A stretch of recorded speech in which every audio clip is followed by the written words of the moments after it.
रख सकते हैं। बस आपको याद रखना है कि टेम्परेचर 60 डिग्री से कम ना हो और ज़्यादा ना हो। फिर आफ्टर 45 मिनट सैंपल को ओवन से निकाल कर बाहर रखना है कूलिंग के लिए 10 मिनट के लिए। 10 मिनट बहुत ज़्यादा टाइम हो जाता है, लेकिन आप अगर 4-5 मिनट भी रखेंगे तो उसमें से मॉइस्चर पूरी तरह से निकल चुका होगा और आपका कोई भी मॉइस्चर उसमें नहीं बचा रहेगा। फिर देखेंगे कि फिर शेकर वाले बर्तन का वेट करना है, एग्जाम्पल 50, 100, 150, 200।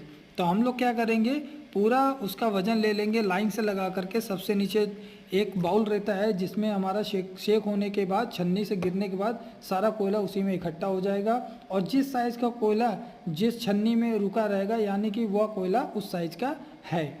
फिर अभी हम लोग सबसे नीचे 200 सबसे नीचे एक बाउल रहेगा, उसके ऊपर 200 वाली छन्नी, फिर उसके ऊपर 150, फिर 100, फिर 50 वाली छन्नी सबसे ऊपर रहेगी। उसको हमें वेट मशीन पर रख देना है। फिर चारों बर्तन को सीरीज में लगाना है। देखिए नीचे वही दिया है जैसे 50, 100, 150, 200, और एक साथ इम्पटी वेट करना है और नोट करना है और जीरो कर देना है।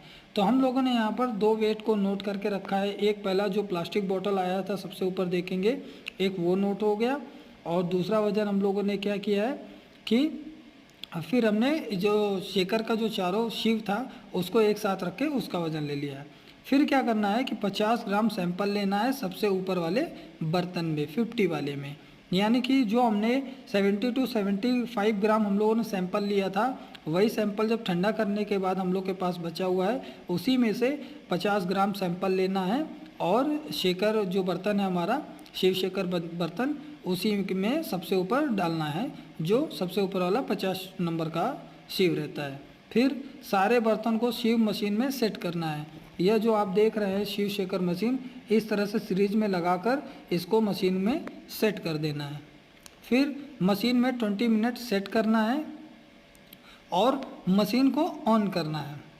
याद रखना है कि शेकर को स्टार्ट करने से पहले उसको अच्छी तरह से फिक्स कर देना है, क्योंकि उसमें वाइब्रेशन बहुत ज़्यादा होता है, क्योंकि अगर शेकिंग होगा तो वो वाइब्रेशन बहुत ज़्यादा होगा, जिसके चलते वह डब्बा खुल सकता है और वह सैंपल बाहर आ सकता है शिव मशीन से।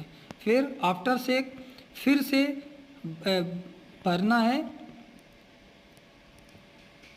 और फिर क्या करेंगे, फिर सारे बर्तन का एक एक करके वेट करना है और इम्पटी वेट करना है और डिफरेंस निकालना है। यानी कि कहने का मतलब है दोस्तों कि जो हम लोगों ने सबसे टॉप पर 50 वाले बर्तन में जो हम लोगों ने 50 ग्राम सैंपल डाला था, 50 ग्राम सैंपल जो डाला था, उसमें क्या होगा कि सारे साइज़ के अलग